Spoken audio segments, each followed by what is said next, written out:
Something wasn't right with these numbers. I stared at my computer screen, rubbing my lower back as my unborn daughter shifted restlessly.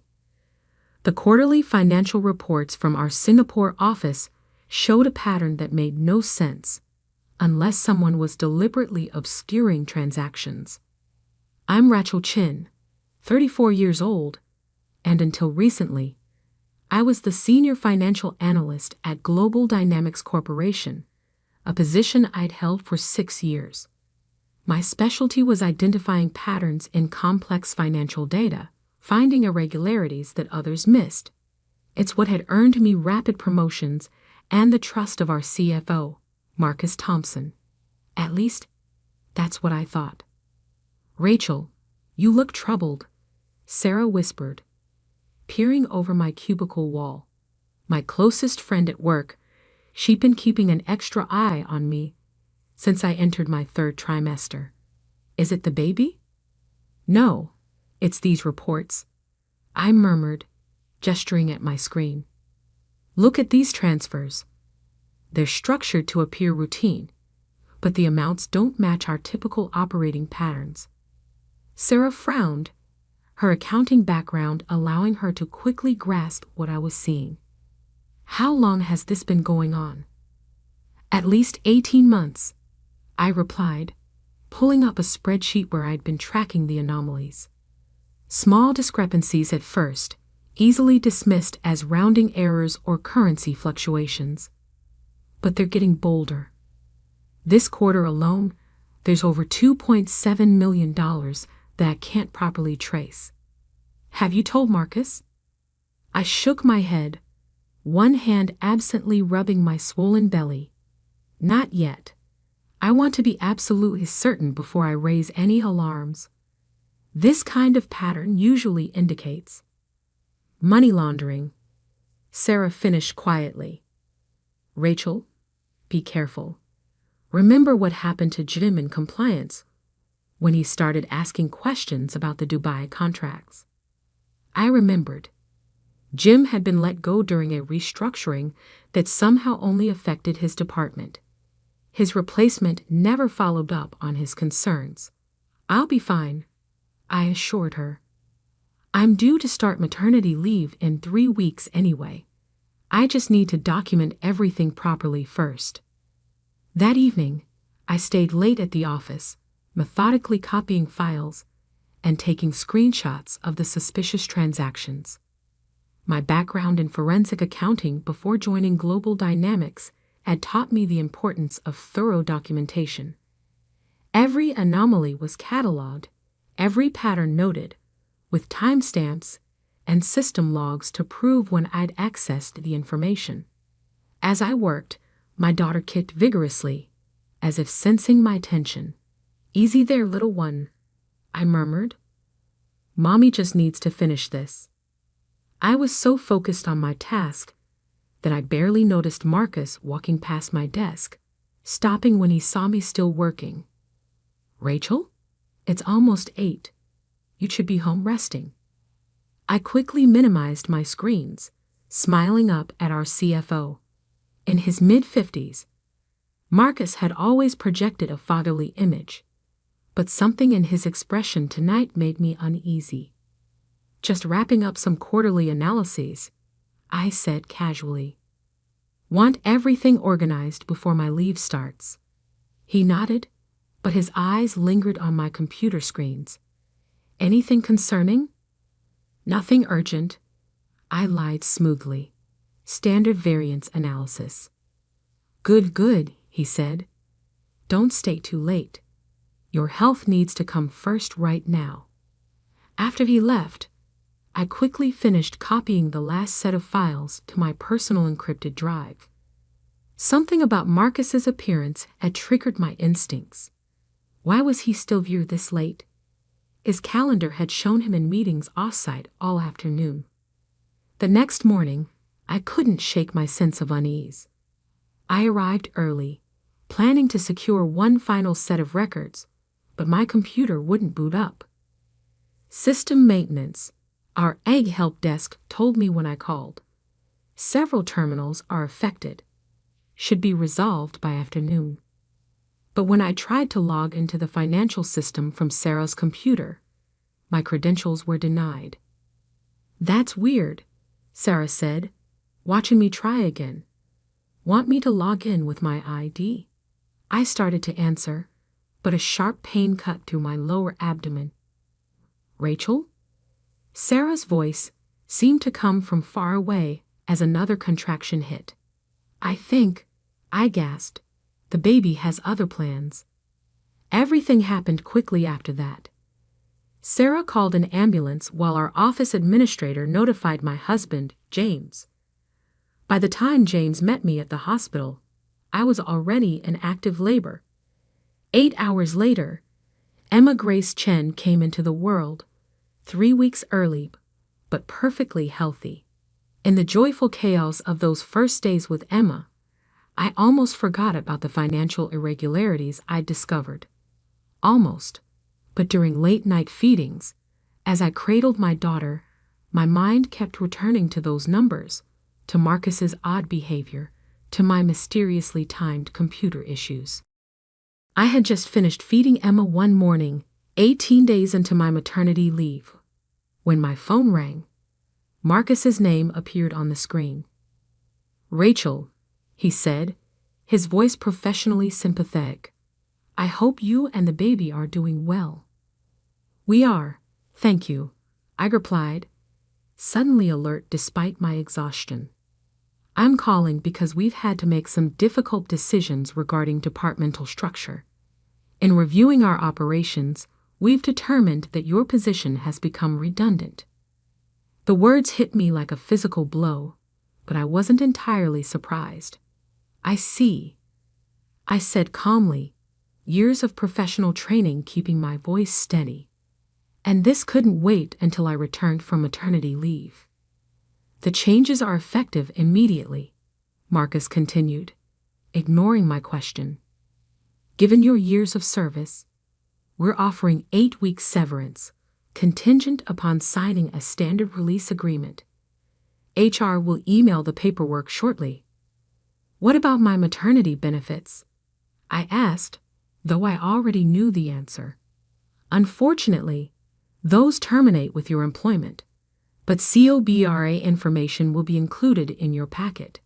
After Marcus hung up, I sat in the nursery rocking chair, holding Emma close as I processed what had just happened. They'd waited until I was on leave, vulnerable, exhausted from newborn care, to terminate me. They probably expected me to sign whatever they sent quickly, grateful for any severance while dealing with a new baby. They didn't know I'd spent 15 years learning how financial criminals think, how they hide their tracks, how they silence potential threats. They didn't know that every suspicious transaction, every irregularity I'd found was safely documented and stored away from company servers. Most importantly, they didn't know that 2 days before going into labor, I'd sent a detailed letter to myself via certified mail, documenting my concerns and the exact locations of my evidence. A simple lawyer's trick, establishing a paper trail and timestamp that couldn't be erased. I looked down at Emma, peacefully sleeping in my arms. "Your mommy may be sleep-deprived," I whispered, "but she's not stupid." Opening my laptop one-handed, I began composing 2 emails. The first to Lisa Martinez, my former colleague at the FBI's Financial Crimes Division. The second to Robert Chen, my brother and one of the top forensic accounting partners at Deloitte. The next few weeks would be interesting indeed. Sarah called that evening, furious about my termination. "The official story is that your role was eliminated in a restructuring," she said, her voice tight with anger. "But they've already posted a job opening that looks suspiciously like your position with a different title." "Have they?" I said mildly, making notes. "That's interesting." "Rachel, this isn't right. It has to be related to what you found in those reports. Marcus has been acting strange ever since you left. having closed-door meetings with people from the Singapore office. And this morning, they announced a systems upgrade that's limiting access to historical financial records. They're covering their tracks, I said, unsurprised. Have they announced my replacement yet? That's another thing. They're bringing in someone from Singapore. David Wong. He worked with Marcus at his previous company. I remembered seeing Wong's name on several of the suspicious transactions. Perfect, I murmured. What are you going to do? Sarah asked. Right now, I'm going to feed my daughter, I replied. But tomorrow? Tomorrow, I start showing Global Dynamics exactly what happens when you underestimate a new mother who knows where all the bodies are buried. I spent the next few days reviewing my evidence while Emma napped. The pattern was clearer now that I could see it all together. The Singapore office was being used to launder money from somewhere, likely one of our Chinese manufacturing partners. Small amounts at first, disguised as routine business transactions, but growing bolder as they went undetected. Except I had detected them, and I had proof. The severance agreement arrived by email, along with a letter formally documenting my termination due to organizational restructuring. The terms were insulting: 8 weeks' pay in exchange for waiving all claims against the company, including any rights to report suspected wrongdoing to regulatory authorities. They really should have had better lawyers review that agreement. I was feeding Emma when Robert called. "Little sister," he said, his tone serious despite the affectionate greeting. "I've reviewed everything you sent. This isn't small-time creative accounting. We're looking at systematic money laundering, potentially tens of millions. How long have you known?" "I started noticing patterns about 3 months ago," I replied, adjusting Emma as she fussed. "But I didn't have concrete proof until just before going into labor." "And they fired you as soon as you went on leave. Convenient timing." "Very," I agreed. "What do you think?" "I think," Robert said slowly, "that Global Dynamics is about to learn why it's a bad idea to mess with my sister. Lisa's team at the FBI is very interested in your documentation. They're particularly intrigued by the connections to certain Chinese companies that have been under investigation." "How interested?" "Interested enough that they want to meet as soon as you're up for it. They're willing to come to you, given the baby." I looked down at Emma, now sleeping peacefully. "Tell them I'm available tomorrow afternoon. It's time to show Marcus that maternity leave doesn't mean I've lost my teeth." The next day, as I sat in my living room with 2 FBI financial crimes investigators and my brother, I realized that my termination might have been the best thing that could have happened. Free from corporate constraints, I could finally share everything I'd found. The real sophistication is in how they layered the transactions, I explained, pointing to a flowchart I'd created. "See how each transfer seems legitimate in isolation. It's only when you map them all together that the pattern emerges." Special Agent Martinez nodded appreciatively. "This is detailed work, Rachel. Most people would have missed these connections. Most people didn't spend 3 years tracking money launderers in Asia." I replied. I recognized the methodology. It's similar to cases I worked on before joining Global Dynamics. "Which they would have known if they'd actually checked your background," Robert added with a smile. "Their mistake," I agreed, shifting Emma in my arms as she stirred. "What happens next?"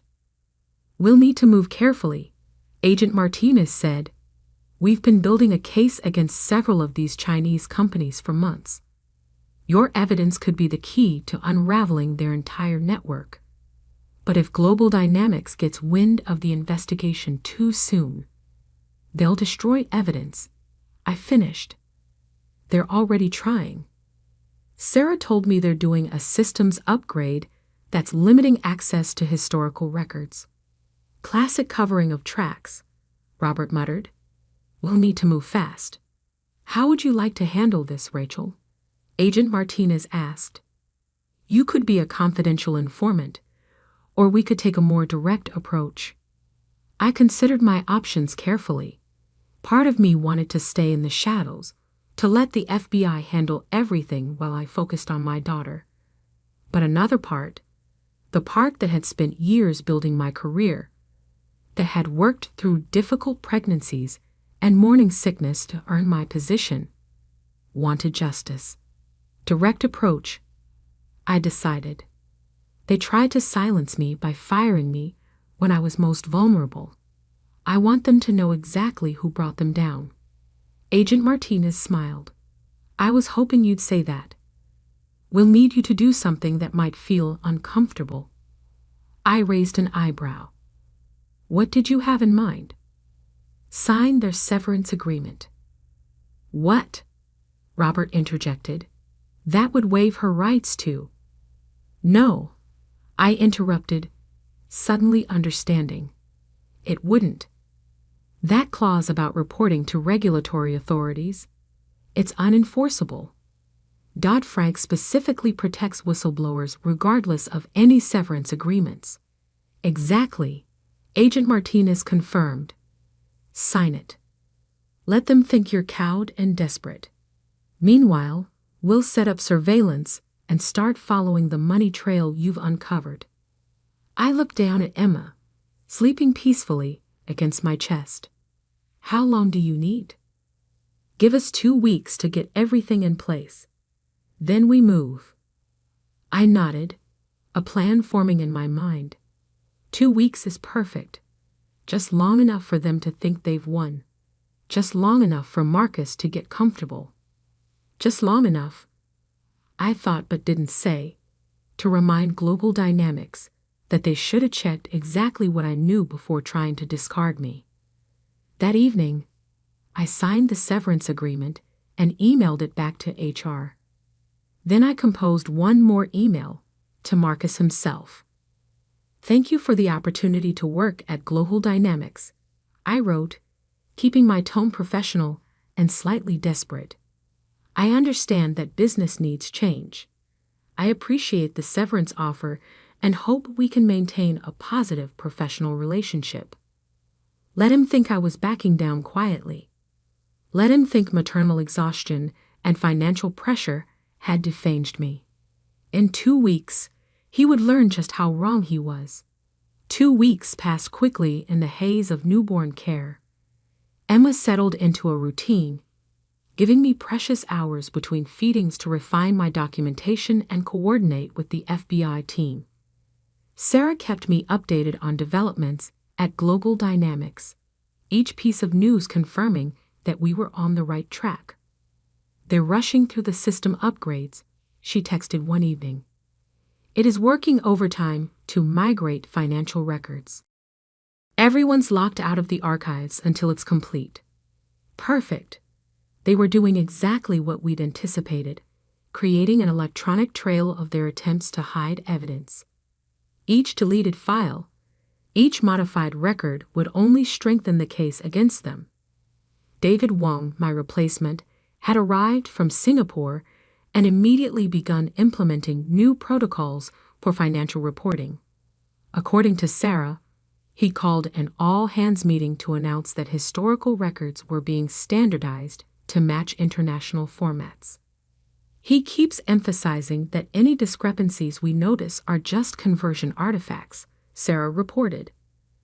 But Rachel, some of these numbers don't make sense even after conversion. Document everything, I told her, but don't raise any flags. Let them think everyone's accepting their explanations. The FBI surveillance was already yielding results. Agent Martinez called with updates every few days, her excitement growing as they mapped the network of transactions I'd uncovered. The money trail leads to 3 shell companies in the Cayman Islands, she told me during one call, all connected to a Chinese manufacturing conglomerate that's been on our radar for years. We've never been able to prove how they were moving funds to legitimate businesses until now. How much are we talking about? I asked, burping Emma after her morning feeding. Initial estimates suggest over 50 million in laundered funds over the past 2 years. But that's just what we can trace through global dynamics. There could be more through other companies. I whistled softly. No wonder they were so quick to push me out when I started noticing patterns. About that, Agent Martinez said, her tone shifting. We've been monitoring Marcus Thompson's communications. He's been in regular contact with executives at the Chinese company, discussing something they call Project Phoenix. Does that mean anything to you? I frowned, thinking back. There was a meeting about Project Phoenix just before I went on leave. Marcus said it was a potential joint venture, but the financial projections seemed optimistic. It's not a joint venture, Agent Martinez replied. Based on intercepted emails, it's their plan to acquire Global Dynamics outright, using funds from the same accounts you flagged. The pieces clicked into place. They're not just using Global Dynamics to launder money. They're trying to buy the company with laundered funds. Exactly. And based on the timeline we've uncovered, the deal is supposed to close next month. I thought about the implications. A Chinese company with known ties to money laundering would gain control of a respected American corporation, using illegal funds to do it. The potential for expanded financial crimes would be enormous. What's our next move? I asked. We're ready to act, Agent Martinez said. But we need one more piece of evidence. Proof that Global Dynamics leadership knowingly participated in the money laundering scheme. I smiled, remembering something I hadn't yet shared. Check your email in 5 minutes. After hanging up, I opened my laptop and retrieved a file I'd been saving for the right moment. 3 days before going into labor, I'd recorded a meeting with Marcus, standard practice for all our financial reviews. But this meeting had been different. These transfers from Singapore, I'd said, pointing to specific transactions. The amounts don't align with our normal business operations. Marcus had waved off my concerns. It's all been approved at the highest levels, part of our expansion strategy. But the documentation doesn't support that, I'd pressed. These look more like... Like what, Rachel? His tone had sharpened.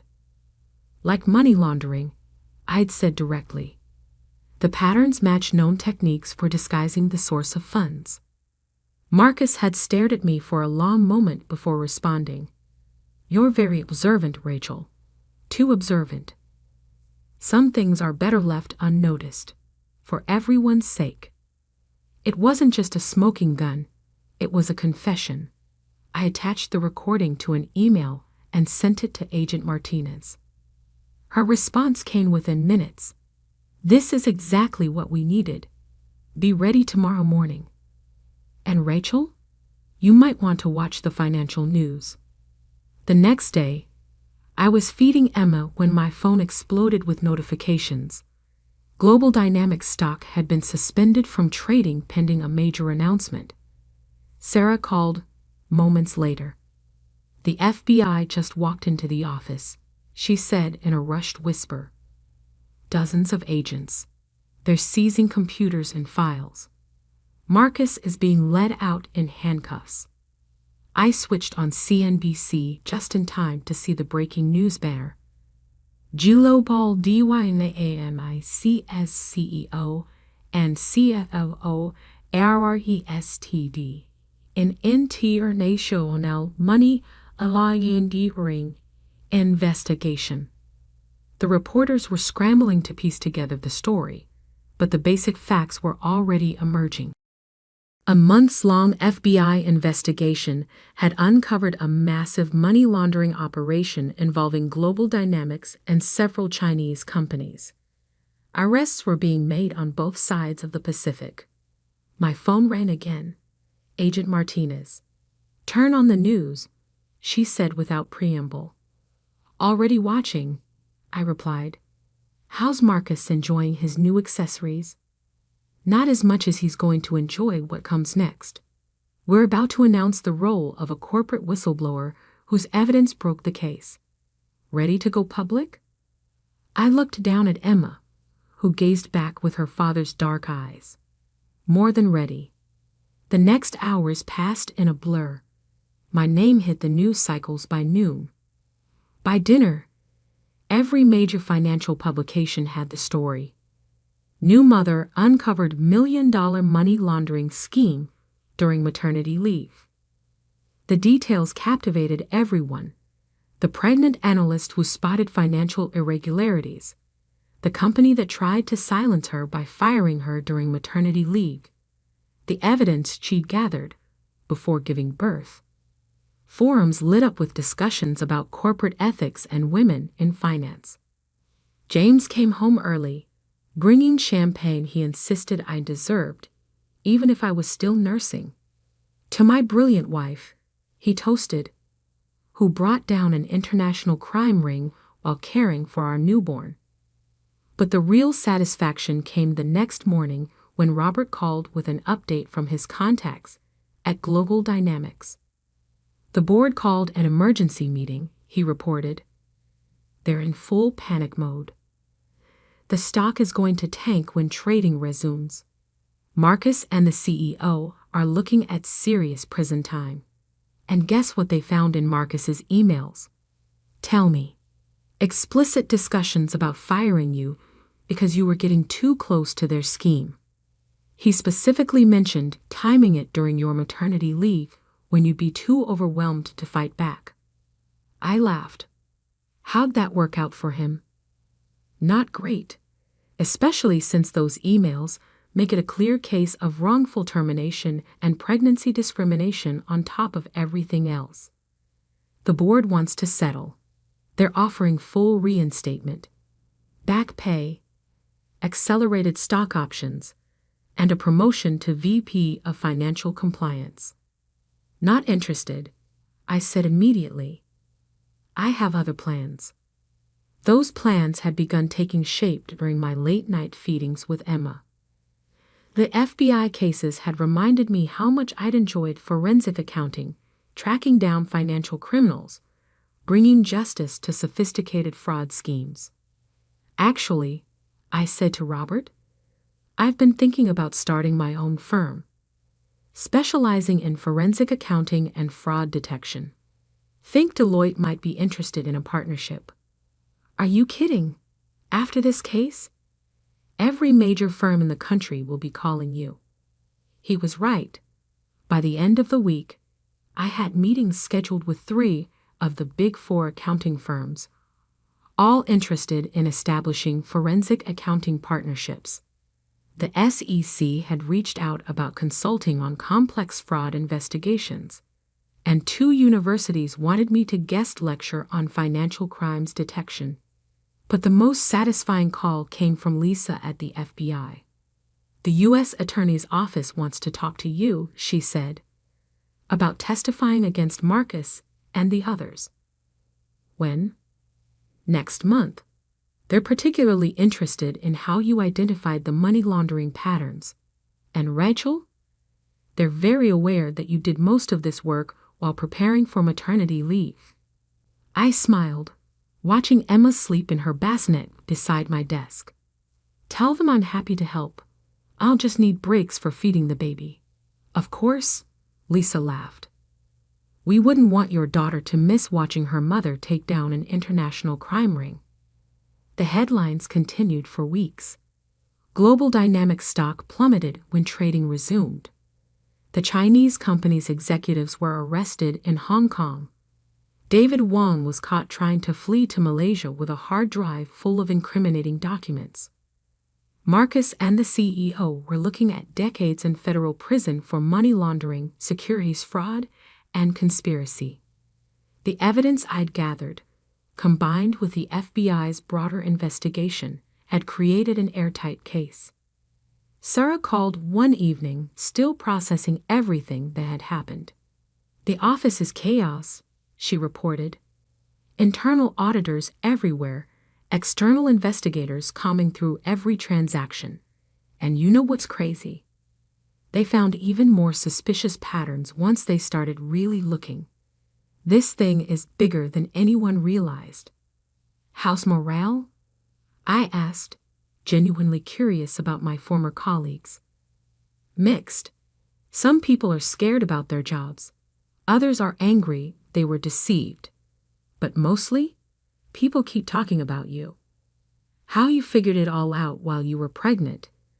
How you gathered evidence even when you were about to give birth. You're like a legend now." I laughed. "Hardly. I just did my job." "While creating new life," Sarah insisted. "It's inspiring, Rachel. You showed everyone that becoming a mother doesn't make you less capable. If anything, it made you more formidable." Looking down at Emma, peacefully nursing as I reviewed case documents for the prosecution, I had to agree. Motherhood hadn't weakened me. It had made me fiercer, more determined to fight for what was right. 3 months after my terminated maternity leave, I sat in my new office, Emma asleep in a bassinet beside me. The wall held my framed FBI commendation and news articles about the case. My desk displayed a photo of Emma wearing a onesie Sarah had given her. My mom fights financial crime. My phone buzzed with a text from Agent Martinez. "Marcus took a plea deal. 15 years minimum. Sending you the press release before it goes public." I smiled, remembering his dismissive tone during that termination call. He thought firing me during maternity leave would silence me, that a new mother would be too overwhelmed to fight back. He'd never considered that becoming a mother would make me fight harder. My new consulting firm was thriving, with a growing list of clients seeking fraud detection expertise. I'd hired Sarah away from Global Dynamics to be my operations director, and we were building a team of analysts who shared our passion for uncovering financial crimes. Best of all, I set my own schedule, allowing me to balance complex investigations with Emma's needs. The bassinet in my office raised some eyebrows at first, but my results spoke for themselves. If anything, having Emma nearby sharpened my focus. Every financial criminal we caught made the business world a little safer for her future. 1 year to the day after my termination, I received an email from Global Dynamics' new CEO. They were still rebuilding their reputation, struggling to restore trust with investors and clients. Would I consider consulting on their new compliance procedures? I drafted a simple reply. My consulting rate is $5,000 per hour, with a minimum engagement of 100 hours. Additional fees apply for any work conducted during traditional maternity leave hours. Emma, now crawling and babbling, pulled herself up on my desk as I hit send. I lifted her into my lap, breathing in her sweet baby scent. "Never let anyone tell you that motherhood makes you weak," I whispered. "It makes you unstoppable." The next generation of financial criminals would learn that lesson the hard way.